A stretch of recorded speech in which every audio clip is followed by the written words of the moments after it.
points in that 4-week span that I was trying to acquire him.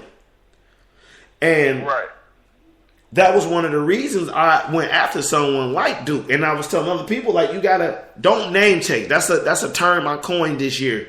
You can't name chase. When you start name chasing, that's when you find yourself in these situations where you're giving up too much, too little for players that's way more productive. Like, I had a big argument with everybody in my league about Eli. Eli is one of them quarterbacks, and don't get me wrong, you know what he did last week. That shit was unbelievable. But Eli is one of them quarterbacks who, another theory of mine that I strongly believe in is the division games. You look at Eli numbers, if you read these off in a blind test, you don't know who numbers they are. 2, 15, 17, 19, 29, 1, 1, 41, 12.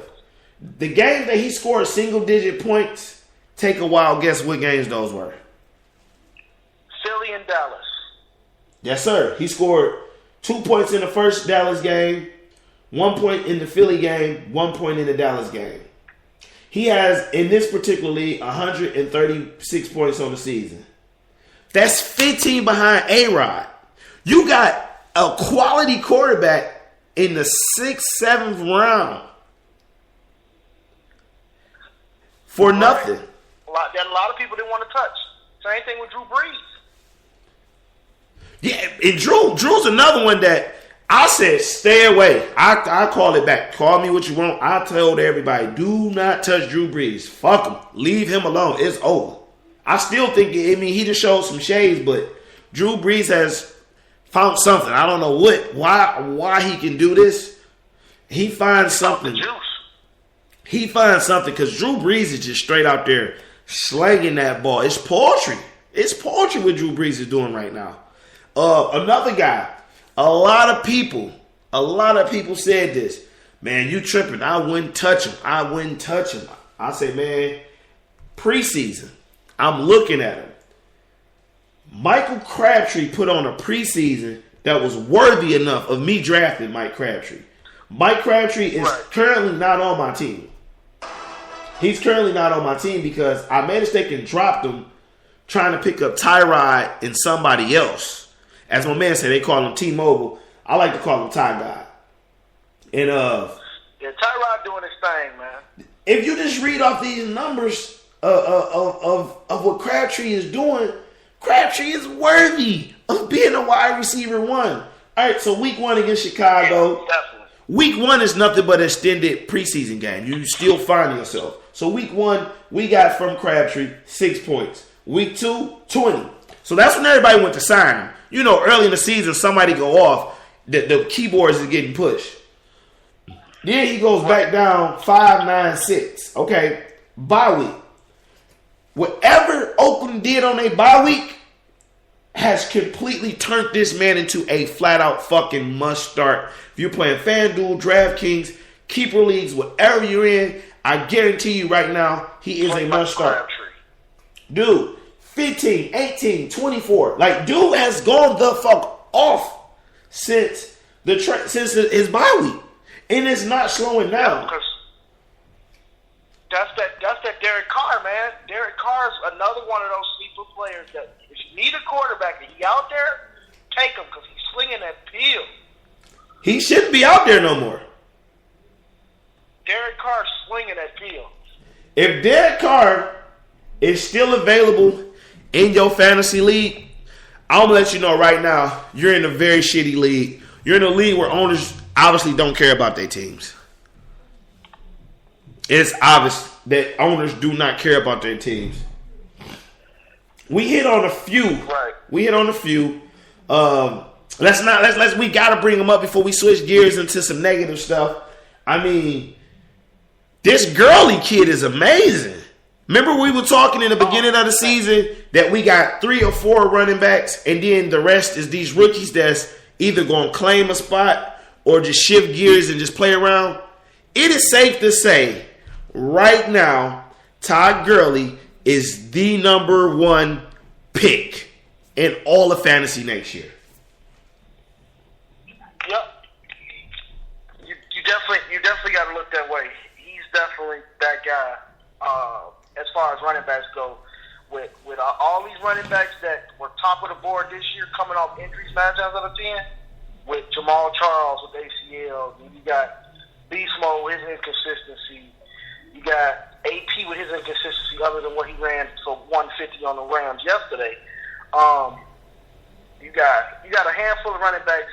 You got Le'Veon coming off the ACL. So you definitely looking for a new fantasy back. And that number one fantasy back, as you said, might be Ty Gurley. Hey, I'm sorry. It's no might be. I'm looking at the numbers. Week 1 and 2, he didn't play due to injury. He had a few snaps week 3. Week 4 against Atlanta is when he had his full going workload. 17 points, 16 points. By week 30, 23, 18. I mean, the kid got 107 fantasy points in 6 games. You know what I mean? The kid is just nasty. You have to throw the respect up, man. If you were able to pick him up like I did in one league off waivers week 2 because he just was sitting there, or if you were able to trade somebody who were down because they had him and he wasn't productive early, if you were able to trade for him, big ups to you. I'm throwing it up there. Salute. I mean, this kid right here has been a stud of a find. Another stud of a find I have to mention. I mean, this is going to hurt you personally, especially with the offensive woes you guys are having. Brandon Marshall is balling. Like, B. Marsh is looking, it's almost safe to say, Brandon Marshall is looking the best he has in his whole entire NFL career right now. Because he's surprisingly happy in a decent situation. Brandon Marshall is a person that when it gets bad for him and he's not happy, he's going to play bad football. Because, his first year with the Bears, even though we had an average season, he took off. Same thing in Denver. When he was happy with the quarterback throwing him the ball, he was balling. Bro, do you know Brandon Marshall has only scored single-digit fantasy points in one game this season? For a team that was projected to have offensive woes this year, man. And I'm one of the ones that said if he's available, I will take him late, don't take him early. Because at the time, that idiot was supposed to be the quarterback. And I don't trust him. And I remember saying, like, hey, you take him late, you good. If you can get him late, you good.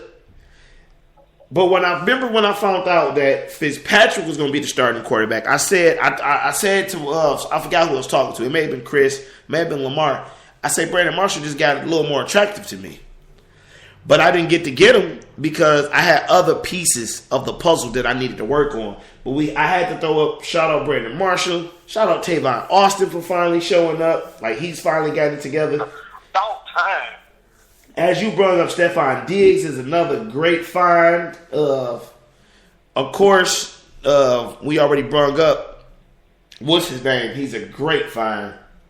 The fucking Devontae Freeman. Kendall Wright is another one that's been balling before he got hurt. But now with all the glory that is given out, it always... Sammy Watkins. Got to show Sammy Watkins some love, too. Well, Sammy just got hot yesterday because Sammy missed a couple games. So can we really give Sammy before he went out, he was balling, too. But Sammy also was coming in with a lot of praise because of what he did early in his rookie year. Like, he had a lot of curiosity. A lot of people were curious on what Sammy could do. Because Sammy, in his first 6 games last year, placed himself as a fantasy elite wide receiver. Then he kind of tinkled down. And then we found out he was like having an ankle or a hamstring. It was somewhere in that area where it was kind of tweaked on him, so he couldn't really give it a full go. So, Sammy and Kelvin Benjamin would have been top picks if they both came into the season healthy. So... And you also got to show love to your token back, man. Mark Ingram, that boy there. Hey, I told you.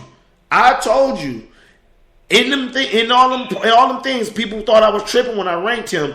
All this guy does is get touchdowns. He puts you away.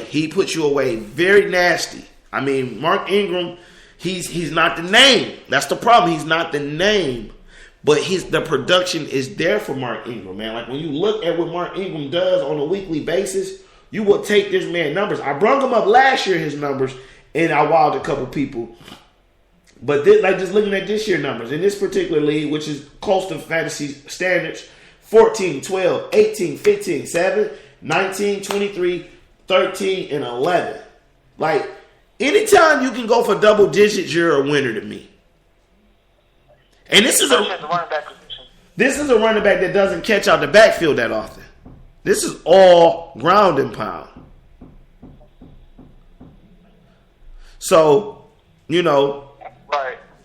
That's that. But with that, we've given the glory.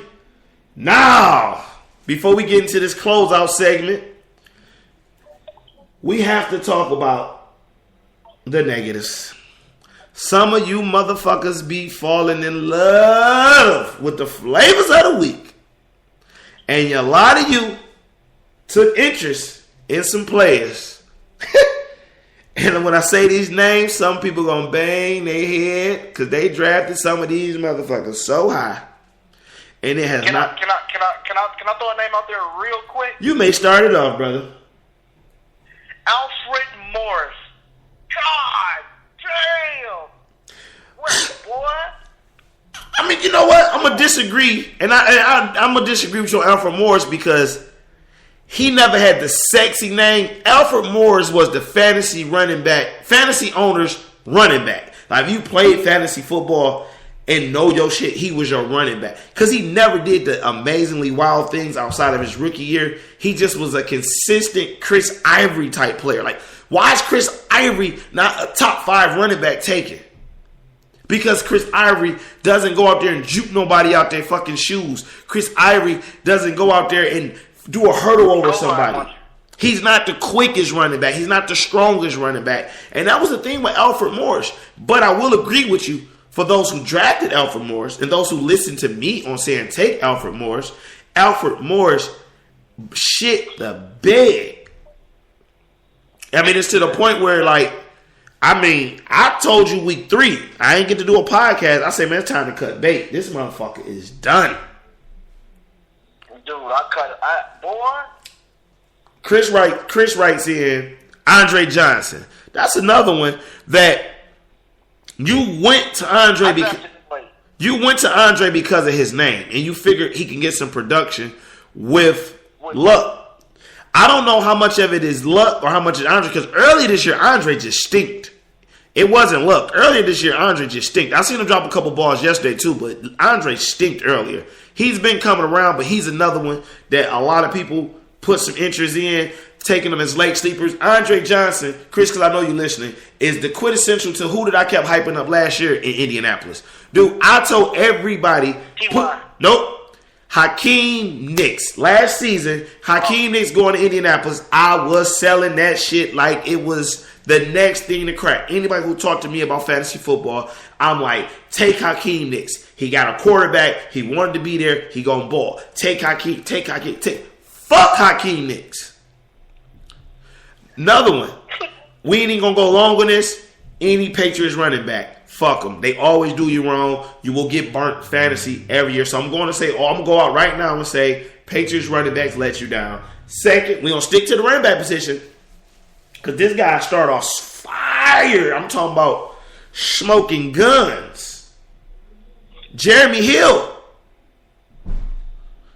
has been... Jeremy Hill has been a total letdown. And Jeremy Hill was part of that second tier running back that was taken. Jeremy Hill was going second round. Jeremy Hill only has 74 fantasy points on the season. Jeremy Hill's stat line reads as this: 18-0-2, 24-2, 12, bye week 7-6. You take away those inflation games, you got nothing from Jeremy Hill, bro. Nothing. Right. You got absolutely nothing from Jeremy Hill this year. Another guy that you kind of flushed down the toilet, who's right behind Jeremy Hill, man, Justin Forsett. Hey, you stole my thunder. I wish I had the button. You stole my thunder. I was just going there. Justin Forsett is another one who last year when everybody was,